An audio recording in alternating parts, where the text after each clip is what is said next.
Hey there, folks. Today we're going to talk about two very related issues. The first is the paradox of tolerance, and the second one is the difference between left-wing and right-wing political violence.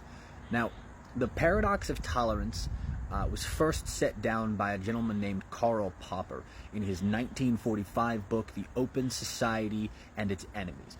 And he explained it thusly: any perfectly tolerant society, any society that is 100% tolerant of all ideas, will eventually be co-opted by the intolerant. And so in order to preserve a free and open society, we need to be intolerant of intolerance, right? Hence the paradox part. But the paradox of tolerance instantly makes significantly more sense and is easier to understand when we start thinking of tolerance as a social contract. Right? Once you violated the terms of that contract by being intolerant of other people, you are no longer protected by the conditions of said contract. And this brings us to the inherent difference between left-wing and right-wing political violence. Right-wing political violence, and by extension, right-wing intolerance, is targeted at people for indelible and unchangeable aspects of their identity. Right, things like race and ethnicity and gender identity and sexuality. Right-wing intolerance states that these people, because of an arbitrary aspect of identity, don't deserve to exist in the same society as me, and so I'm going to eliminate them one way or another. And so right-wing political violence is person-forward and, more often than not, genocidal.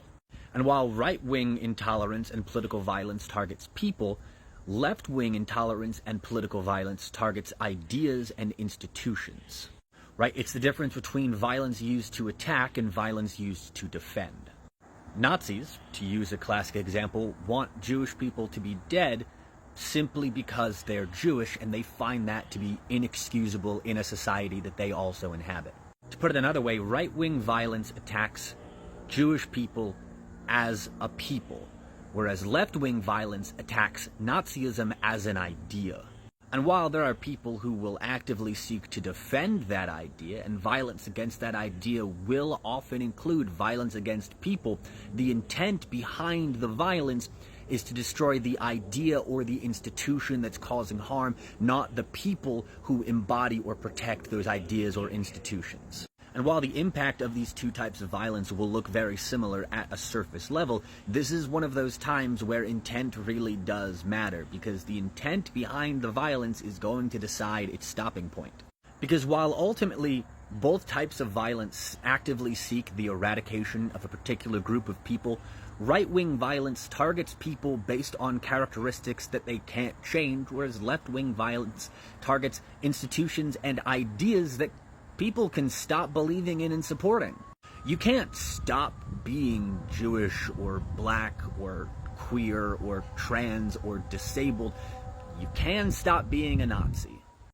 If every single Nazi on the planet just all of a sudden one day gave up their bullshit genocidal ideology and lived normal, productive lives in society, that'd be the end of that, right? Because it's not about the people.